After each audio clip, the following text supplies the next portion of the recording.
kemarin kita juga sedang memilih top 10 dari 57 destinasi yang ada di Aceh Jaya ini, mulai dari wisata gunung, kemudian wisata laut, kemudian wisata ekowisata, kemudian penangkaran-penangkaran, ada penyu, ada. Jadi kita memilih 10 top 10. Alhamdulillah memang anugerah Allah untuk Aceh Jaya ini bagus untuk wisata ini. Terbukti Pak Patrick sendiri tertarik dengan Aceh Jaya, menginvestasikan di Aceh Jaya ini.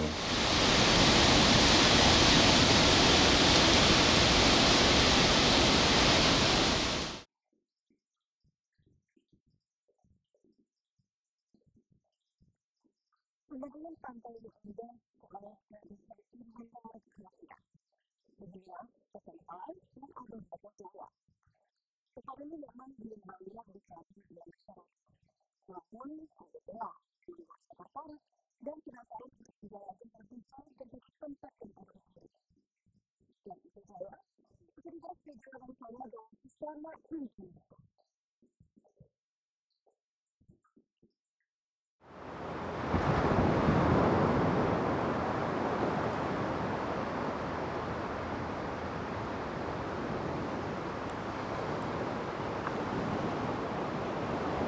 Aceh Jaya merupakan alhamdulillah ya dari 9 kecamatan yang ada, 2 kecamatan dan 7 kecamatan adalah merupakan semua ada ekosistem terumbu karang. Memiliki keindahan alam yang luar biasa, membuat saya penasaran untuk menyusuri potensi sumber daya bawah laut yang ada di sini. Wisatawan yang berkunjung ke sini juga bisa menikmati keindahan bawah laut dengan melakukan diving dan menikmati berbagai jenis biota yang memanjakan mata. Namun hari ini saya ditemani tim lainnya terjun ke bawah laut untuk mencari lobster, yang katanya menjadi salah satu komoditas unggulan di perairan Aceh Jaya. Lingkungan tempat hidup dia berpengaruh. Kalau lingkungannya pencemaran atau airnya pH-nya nggak pas, itu akan berpengaruh.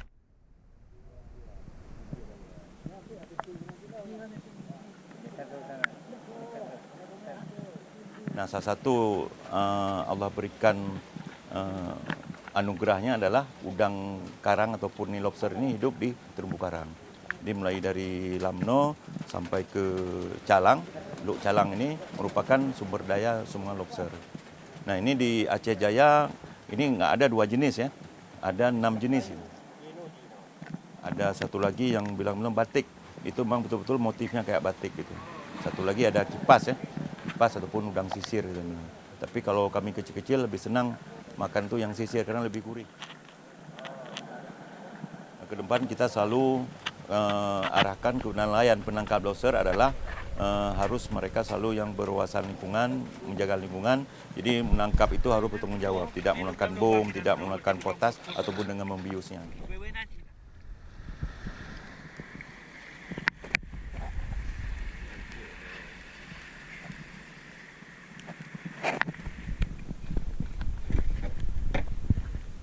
Jadi kalau malam nelayan-nelayan kecil kita ini ngambil lobster di sini, ada yang nyelam. Dan saya kirim ke teman-teman di luar Aceh, pada mengatakan lobster Aceh Jaya ini manis. Waalaikumsalam, Bu Cut. Wah, ini apa nih Pak yang udah berjejer rapi di depan saya ini? Nah, ini salah satu sumber daya potensial yang ada di Aceh Jaya. Ini yang selalu orang mungkin impikan inilah lobster, salah satu kekayaan Aceh Jaya. Ini juga bentuknya beda-beda dari coraknya. Ini beda jenis. Ada beberapa jenis. Ini ya, yang paling besar ini kalau memang di lain kita bilang batu. Kemudian ini ada mutiara. Kemudian ini ada bambu. Ini sama, cuman beda batu dan ini pasir. Nah, ini yang paling mahal jadi komoditas andalan adalah yang mutiara ini. Mutiara. Ini apa yang membuat dia lebih mahal dari yang lain ini Pak? Beda mungkin dari tampilan ya. Juga memang dia sangat menarik. juga bilang mutiara gitu, mungkin memang betul bersinar kalau memang kita melihat di antara kawanan lobster lainnya gitu. Pada prinsipnya semua lobster itu sangat gurih dibandingkan dengan jenis krustasi lainnya gitu. Kalau memang lihat baby ya, kalau memang baby yang paling banyak seluruh Aceh ini, yang paling banyak yang ada di ini adalah mutiara dengan pasir. Nah, tapi waktu besar ini karena susah didapatkan, dia ada pada kedalaman lebih dalam dibanding yang hidup biasa. Sedangkan yang batu ini rata-rata yang lebih dangkal.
Selamat sore Bang Patrick. Baik. Ya, bagus untuk tanaman. Hujan dikit. Nah ini menarik ya Bang Patrick, ternyata di Aceh Jaya ada lokasi buat surfing nih. Ada agak rahasia sedikit, tapi ada sekitar 30 lokasi lah. Saya dapat lokasi di sini sekitar udah 20 tahun. 20 tahun? Wah. Nah ini saya lihat ada juga perlengkapan buat surfing ya Bang ya? Ada berapa papan selancar. Nah ini jenisnya sama semua atau mungkin beda-beda, ini bisa dijelasin nggak Bang? Ini untuk khusus untuk ombak sedang, kecil sampai sedang. Banyak ombak di sini di atas karang, jadi kadang-kadang dangkal, bahaya juga. Harus tahu lokasinya juga bagaimana. Tapi di sini sendiri banyak nggak pengunjung yang datang buat surfing? Ada orang dari mana-mana datang di sini untuk inap, kemudian selancar. Di sini berarti juga ada penginapan ya? Ya, ada berapa kamar. Wah, ini menarik sekali ternyata di Aceh Jaya, karena biasa ombak di sini kan nggak terlalu besar ya, ombaknya kecil, tapi juga ada lokasi buat surfing, Bang. Tempat terkenal di Aceh adalah Longa, dekat Banda Aceh. Udah lama di situ, ada orang selancar dari tahun 80-an. Di Aceh Jaya dari tahun 2000 lah. Dari tahun 2000. Nah ini kalau Bang Patrick sendiri berarti udah ahli lah ya untuk selancar. Suka main sendirilah, jangan rame-rame nggak enak. Nah ini kesehariannya mungkin Bang Patrick kalau untuk selancar biasa untuk waktunya sendiri pagi atau sore nih biasa waktu terbaik buat selancar? Tergantung angin, karena ombaknya bersih kalau angin dari pantai. Jadi kalau angin timur main di darat, angin timur pagi. Tapi di sini kalau angin barat bisa juga main di pulau. Ada berapa pulau di sini angin pas kalau angin barat. Angin selatan ada berapa lokasi juga. Mungkin kalau ada pengunjung nih yang nggak bisa selancar tapi mau mencoba, itu dipandu kah atau gimana Bang? Ada berapa tempatnya gampang untuk belajar selancar. Menurut saya mungkin pantai pasir, jangan ada karang dulu. Ombaknya agak landai sedikit. Ada papan juga, papan besar untuk belajar sama saya. Juga ada papan khusus buat belajar kan? Ada. Ini gunanya untuk apa? Supaya nggak licin, jadi kan ikan besar, jadi dipakai wang. Ini ntar pengait Ini ada? kaki kan kalau kita namanya kita survei ini kan gerakan kaki kita dimana cepat. Kadang-kadang orang kan dia lebih cepat kaki kiri. Karena yang ada cepat kaki kanan. Jadi di sini untuk dia buat manuvernya dari sini nanti dia mau kasih terbang papan dia pakai ini, dia itu dorong pakai ini. Jadi kakinya sini. Iya. Nah, pemirsa, ini adalah papan selancar yang biasanya digunakan oleh peselancar yang berada di sini. Dan untuk ukurannya sendiri, ini katanya harus sesuai dengan berat badan si peselancar agar nantinya ketika berselancar di laut bisa seimbang.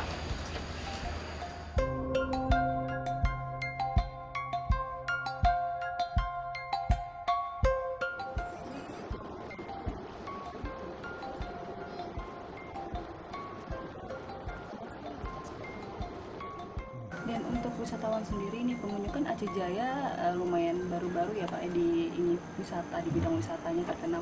Ini sekarang gimana Pak? Dilihat dari masyarakatnya sendiri. Untuk masyarakat juga kita sedang menggalakkan, mengedukasi, artinya welcome dengan industri pariwisata. Harapannya dengan industri pariwisata ini menggeliat kembali ekonomi pasca COVID.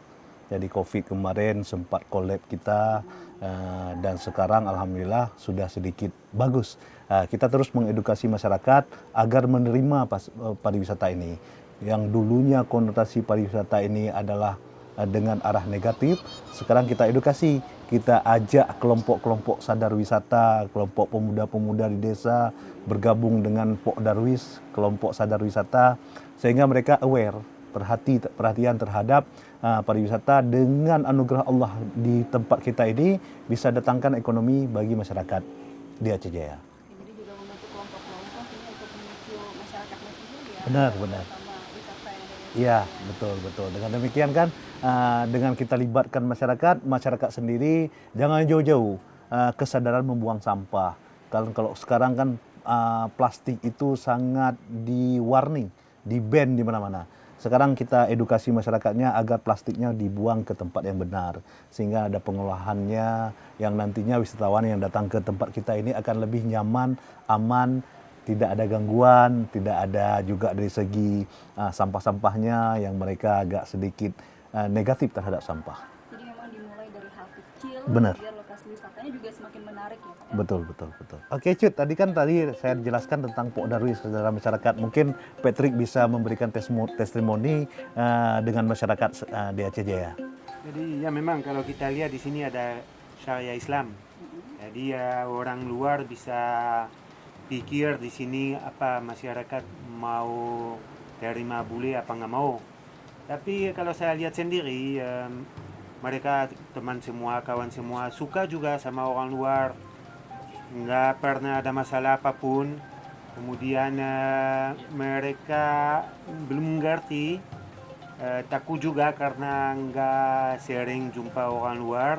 Tapi udah berapa tahun saya di sini, mereka udah mau dekat, udah mau jadi kawan. Jadi menurut saya syariah Islam nggak masalah di sini. Kemudian lokasi-lokasi yang kita pergi untuk selancar semua udah jadi teman. Artinya masyarakat luar juga bisa bebas berwisata di sini, tapi tetap memperhatikan kearifan lokal. Betul.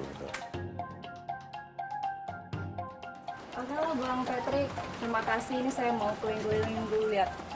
Silakan. Oke, terima kasih Bang.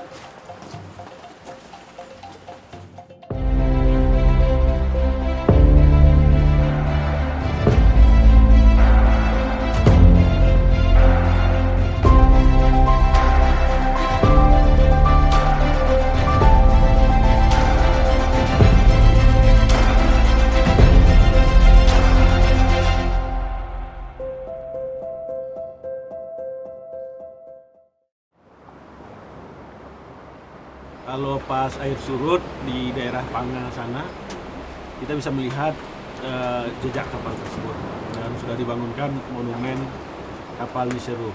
Dan sekarang masyarakat mengenalnya menjadi Pantai Nisero. Nah di Pantai Nisero itu ada penangkaran penyu.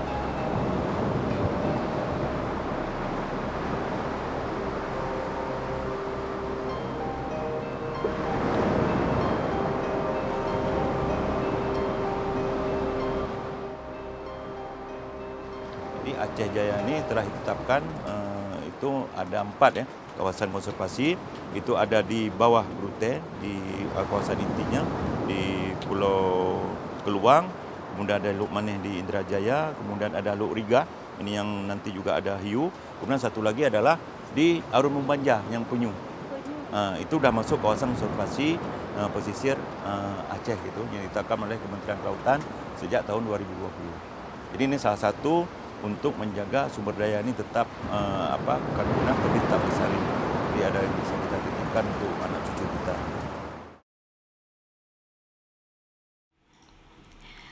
Selain objek wisatanya, di sini juga terdapat tempat penangkaran penyu atau yang biasa disebut konservasi penyu Arun Membanja.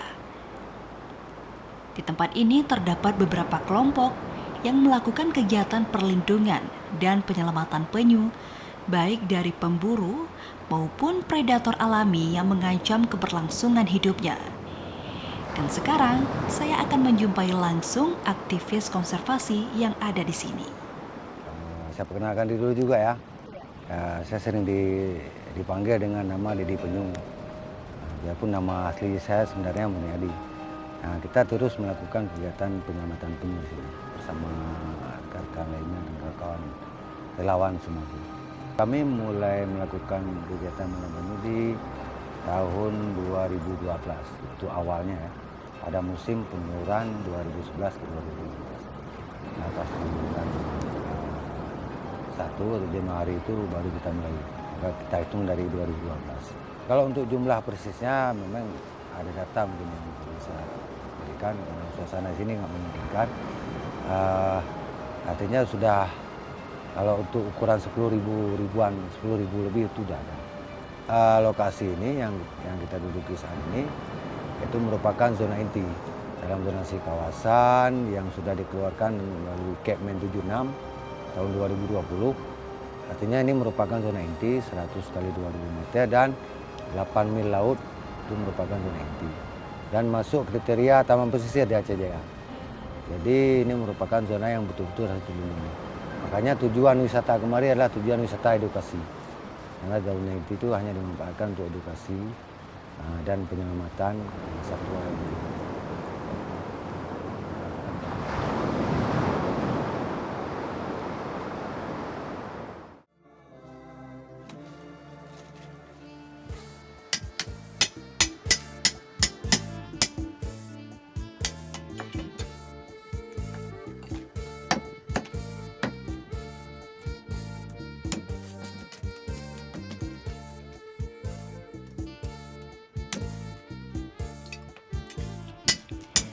Wisata bahari terasa hambar jika tidak menikmati kuliner bawah lautnya yang lezat.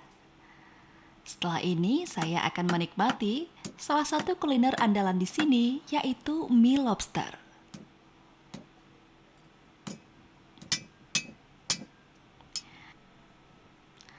Lobster yang digunakan pun sangat segar, karena diambil langsung dari perairan Aceh Jaya.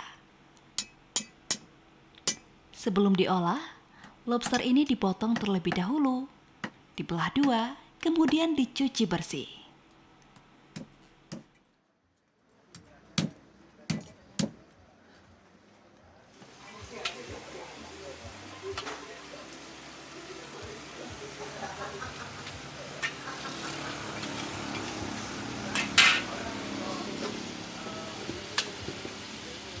Lalu lobster dimasak dalam kuali dan dicampur dengan bumbu mie khas Aceh.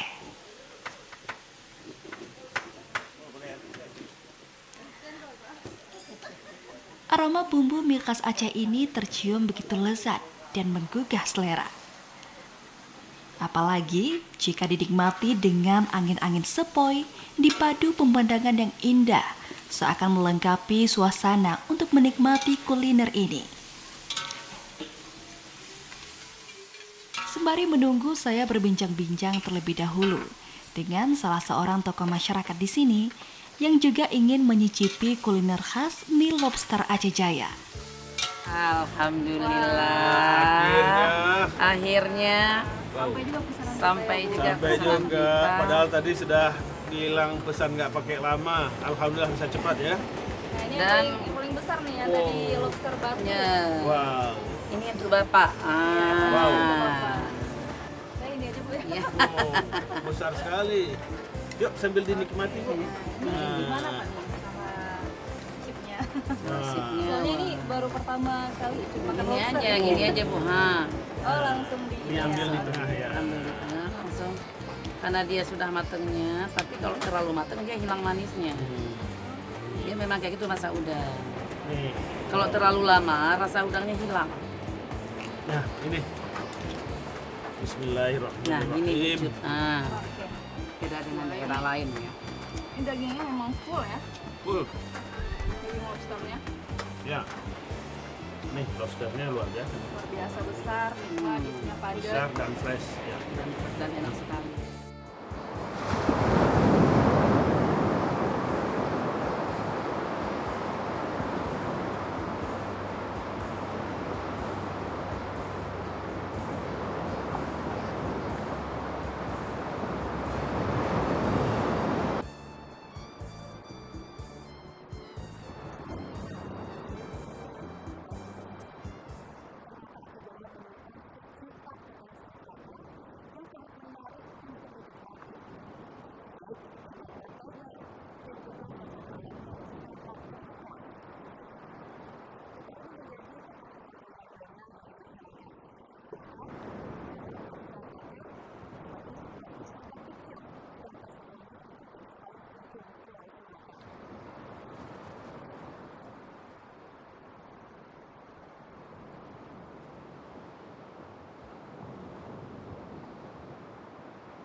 Kawasan yang berada di wilayah pesisir barat Aceh ini memiliki banyak ekosistem wisata yang sangat indah.